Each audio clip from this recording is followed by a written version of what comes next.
आज के जलसे के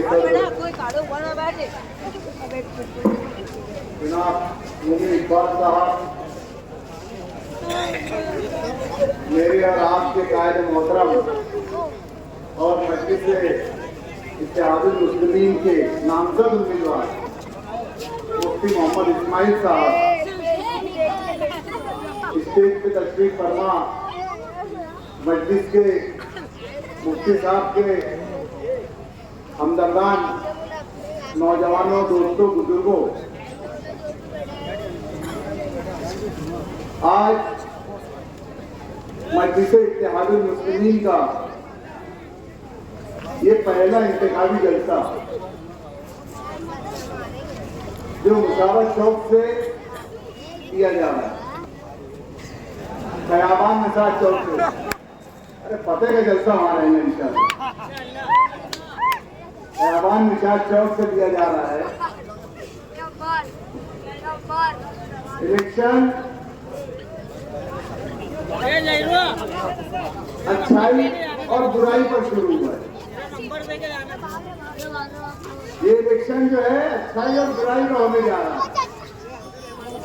शहर के अंदर माजी में आप लोगों ने देखा होगा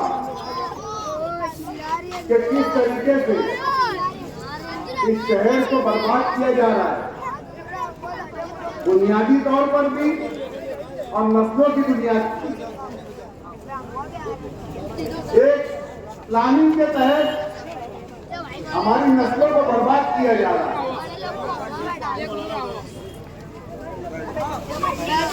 आज से तकरीबन 5 महीना पहले मुझ पर जो हादसा हुआ, जानलेवा हमला हुआ, तो उस हमले के जो लोग थे, पूरा शहर जानता है कि वो हमला किसने करवाया और क्यों करवाया।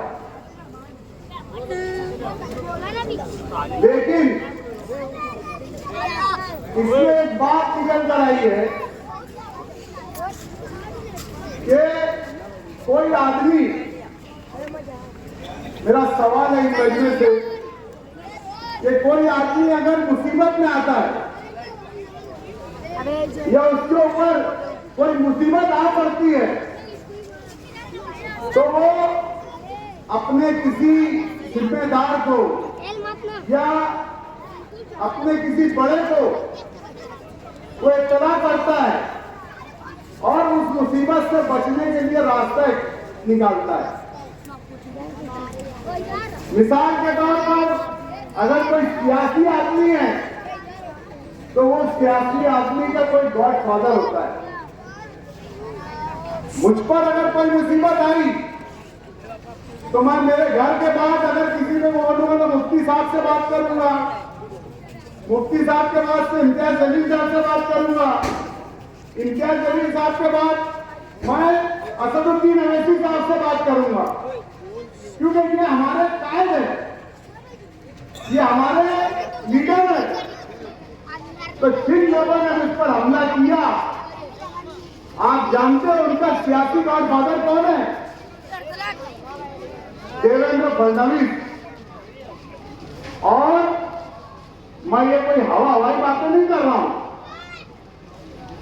जिस दिन मुझ पर हमला हुआ उसके दूसरे दिन सुबह 10 बजे, मैं पुलिस रिकॉर्ड की बात कर रहा हूं, पुलिस रिकॉर्ड में जो कॉल हिस्ट्री आई है उस कॉल हिस्ट्री के अंदर सुबह 10 बजे 7 बजे से लेकर 10 बजे तक इन्होंने देवेंद्र फडणवीस से कंटिन्यू बात की।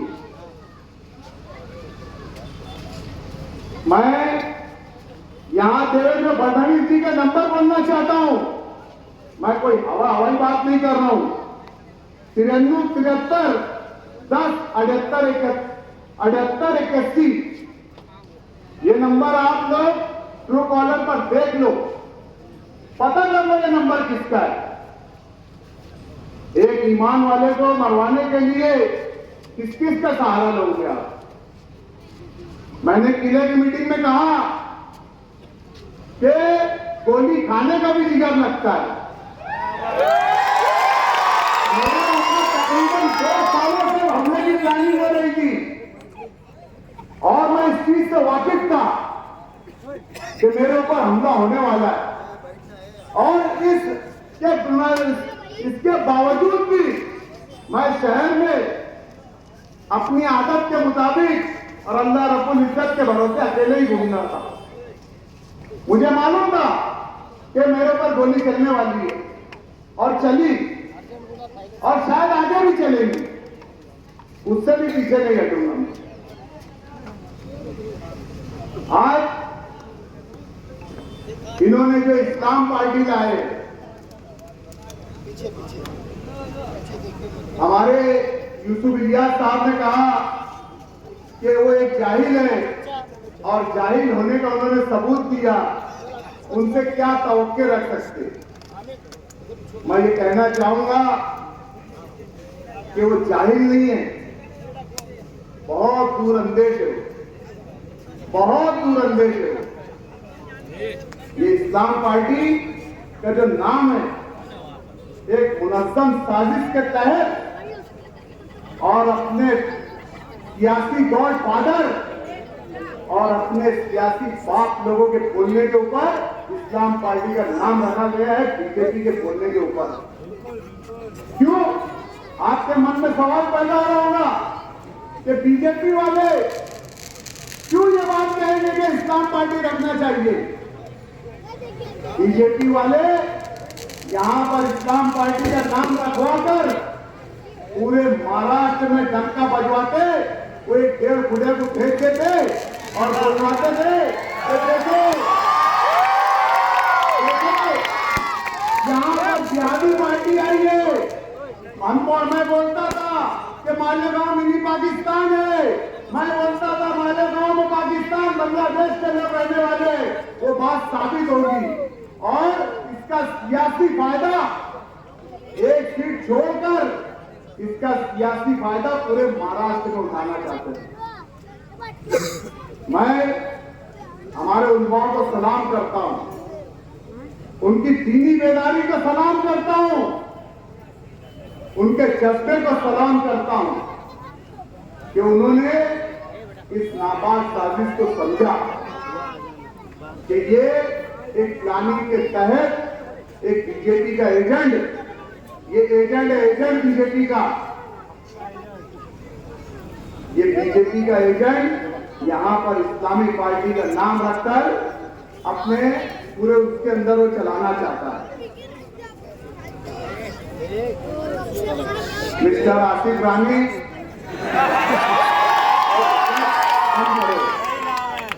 समझे, वो 1.5 खुदे कर रहा, तुम ये सब हरकत बंद करो।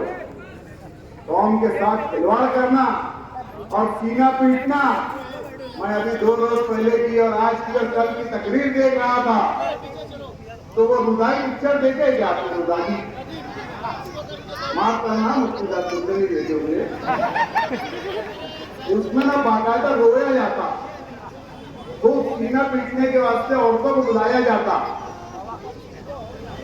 और किसी के घर में अगर मैयत होती है ना, तो वो घर वालों को रोना नहीं आता ना, तो भाड़े की किराए की औरतों को बुलाया जाता रोने के लिए। तो ये इस तरीके से रो रहा है, बोले रोकड़ी खेलेंगे, ये खेलेंगे, वो खेलेंगे। अबे सीधा सीधा खेलेंगे, एकदम साफ सुथरा खेलेंगे। तुम क्या खिलवाना खेलना चाहते, तुम कैसा खेलना चाहते बोलो? इसका प्रोपेगेंडा पूरे महाराष्ट्र में फैला करके सियासी फायदा फिरका परस्त से उठाना चाहती थी। आज ये इलेक्शन लड़ रहे हैं, इलेक्शन के नाम पर मेरे हादसे के बाद मेरे घर वालों को, मुझे और भी मेरे रिश्तेदारों को न जाने किस किस चीज का हवाला किया जा रहा है। बिरादरी का हवाला, इसका हवाला, जाने दो, एक हो जाओ, नेक हो जाओ, एक हो जाओ, मतलब एक होंगे नेक होंगे। इनकी नियतों में फूल। मैं ईमान हूं वाला, मुझे नहीं मालूम था कि शेख आसिम मनियार बिरादरी से ताल्लुक है। ये तो उन्होंने अपने जबान से बोला कि मैं मनियार बिरादरी का हूं, हम चूड़ी पिनाने वाले हैं। मुझे नहीं मालूम था कि मनियार बिरादरी है, लेकिन मैं मनियार बिरादरी तो नहीं बोलता, लेकिन ये मनी यार है। मनी यार क्या? मनी के यार है। सिर्फ पैसा कमाना, लूट खसोट करना, यही इनका मकसद है।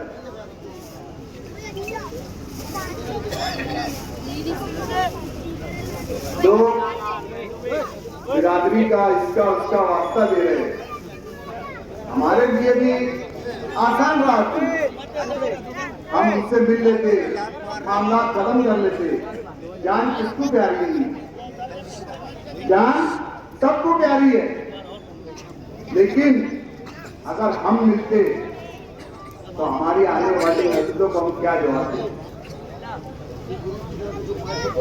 जिस तरीके से, जिस अंदाज से वो हमें समझा रहे हैं कि एक हो जाओ, मिल जाओ, तो भैया सब मामला खत्म कर दो, झगड़े खत्म कर दो। चाहते तो मिल सकते थे, सारे झगड़े खत्म कर सकते थे, लेकिन ये जुल्म के खिलाफ खड़ा कौन है? मैं अगर अपने मुफाद के लिए, मैं अपनी जान के लिए इन हराम खोरों से अगर समझौता कर लूंगा तो मेरी आने वाली नस्लों का क्या होगा? कौन इनके खिलाफ खड़ा होगा? कौन बोलेगा अरे मैं इसके लिए एक 3 गोली ली और 30 गोली खाने के लिए तैयार हूं? लेकिन कौम के साथ गद्दारी नहीं करूंगा, और जो गद्दार लोग हैं उनसे कभी हाथ नहीं मिलाऊंगा। हमारे कुछ लोग इलेक्शन में, कुछ हमारे अपने साथ के उठने बैठने वाले रिश्तेदार, ताल्लुकात, कुछ लोग जो है उनकी बातों में आकर वो लग गए। लगो कोई बात नहीं, लेकिन मैं तुमको यहां से मैसेज देना चाहता हूं। तुम अगर उनके साथ लगे हो ना तो अब्दुल मालिक ये समझेगा कि अब्दुल मालिक के हमला करने के जिम्मेदार तुम भी। मैं अपील करना चाहता हूं, मैं इलाके से अपील करना चाहता हूं, मैं स्टेट से अपील करना चाहता हूं कि जो लोग बुराई को बुराई समझेंगे, जो लोग मेरे हमले को गलत समझेंगे, जो लोग शहर के अंदर नशा बिक रहा है उसको गलत समझेंगे, जो लोग बुराई को ताकत से रोकने का जज्बा समझते होंगे और कहीं भी थोड़ी सी भी उनके अंदर मेरे लिए एक राय के सर्रे के बराबर भी मोहब्बत होगी तो वो मुफ्ती मोहम्मद इस्माइल साहब को वोट देके वो मेरी मोहब्बत का इजहार करेंगे।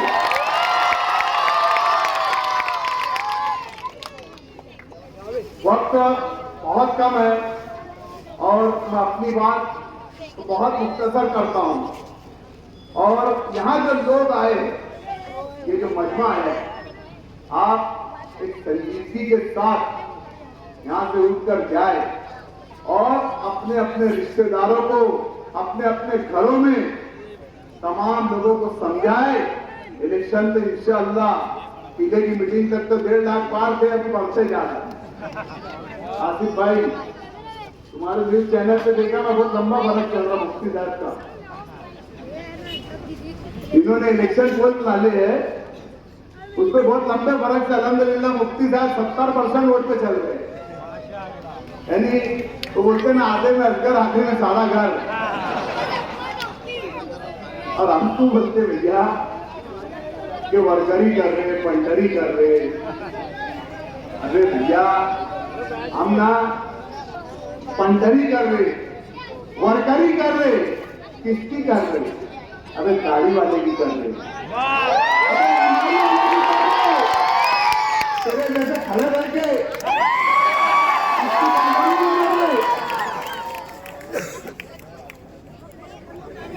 मुस्तकिल समझे हमको सरकार में लेके आए और काटने के वास्ते सेटिंग से लड़ रहे। मेरे दोस्त को बोलते कि अबे हमको वोट नहीं देगा तो मुस्तकिल को दे दे, बोले ऑप्शन है ना बोले तुम्हारे पास। तो ये चीज को समझो और इसको अपना मैसेज लेके जाओ, यहाँ से कहत करो कि आप लोगों को हर हाल में मुफ्ती मोहम्मद इस्माइल कासमी साहब का पूरी ताकत से लड़ना है।